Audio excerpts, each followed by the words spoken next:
Under eye dark circle ಮಾತ್ರನೇ ಅಲ್ಲ, ಸಾಕಷ್ಟು ಜನಕ್ಕೆ ಪಫಿನೆಸ್ ಕೂಡ ಇರುತ್ತೆ.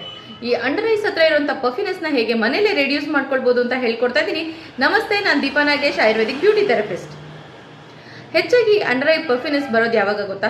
ಓವರ್ ಸ್ಟ್ರೆಸ್ ಆದಾಗ ಅಥವಾ ನಿದ್ದೆ ಕಡಿಮೆ ಮಾಡಿದಾಗ, ಕೆಲವೊಮ್ಮೆ ನಿದ್ದೆ ಜಾಸ್ತಿ ಮಾಡಿದಾಗಲೂ ಕೂಡ ಬರೋವಂಥ ಚಾನ್ಸಸ್ ಇರುತ್ತೆ. ಸೊ ಯಾವುದೇ ಪ್ರಾಬ್ಲಮ್ ಆಗಲಿ, ಯಾವುದರಿಂದ ಬಂದಿದೆ ಅಂತ ಕಂಡು ಹಿಡ್ಕೊಂಡಾಗ ಅದನ್ನು ಸಾಲ್ವ್ ಮಾಡ್ಕೊಳ್ಳೋದು ಕೂಡ ತುಂಬಾ ಈಸಿ ಆಗಿರುತ್ತೆ. ಮೆಡಿಟೇಷನ್ ಜೊತೆಗೆ ಪ್ರಾಣಾಯಾಮ ಮಾಡೋದ್ರಿಂದ ಕೂಡ ಸ್ಟ್ರೆಸ್ ಲೆವೆಲ್ ಕಡಿಮೆ ಆಗುತ್ತೆ. ಅವಾಗ ಆಟೋಮೆಟಿಕ್ ಆಗಿ dark circles and puffiness reduce ಆಗ್ತಾ ಬರುತ್ತೆ. ಐ ಪ್ಯಾಡ್ಸ್ನ ಮಾಡೋದು ತುಂಬಾನೇ ಸಿಂಪಲ್. ಮನೇಲಿರುವಂಥ ವಾಟರ್ ಅಥವಾ ರೋಸ್ ವಾಟರ್ನ ಚಿಲ್ ಮಾಡಿ ಅದಕ್ಕೆ ಐ ಪ್ಯಾಡ್ಸ್ನ ಡಿಪ್ ಮಾಡಿ ಕಣ್ಣಿನ ಮೇಲೆ ಇಟ್ಕೊಂಡು ರೆಸ್ಟ್ ಮಾಡೋದ್ರಿಂದ ತುಂಬ ಫಾಸ್ಟಾಗಿ dark circles and puffiness reduce ಆಗ್ತಾ ಬರುತ್ತೆ.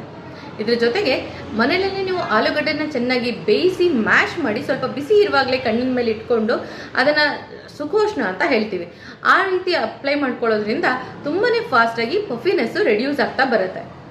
ಇನ್ನು ಬಾದಾಮಿನ ಚೆನ್ನಾಗಿ ತೇದು ಕಣ್ಣಿನ ಸುತ್ತ ಅಪ್ಲೈ ಮಾಡ್ಕೊಳ್ಳೋದ್ರಿಂದ puffiness and under eye dark circles ಎರಡನ್ನೂ ರೆಡ್ಯೂಸ್ ಮಾಡ್ತಾ ಬರ್ಬೋದು. ಇದೇ ಥರ ಮತ್ತಷ್ಟು ಇಂಟ್ರೆಸ್ಟಿಂಗ್ ಆ್ಯಂಡ್ ಇನ್ಫಾರ್ಮೇಟಿವ್ ಆಗಿರುವಂಥ ಬ್ಯೂಟಿ ಅಪ್ಡೇಟ್ಸ್ಗಾಗಿ ನೋಡ್ತಾ ಇರಿ ವಿಶ್ವವಾಣಿ ಹೆಲ್ತ್ ಯೂಟ್ಯೂಬ್ ಚಾನಲ್.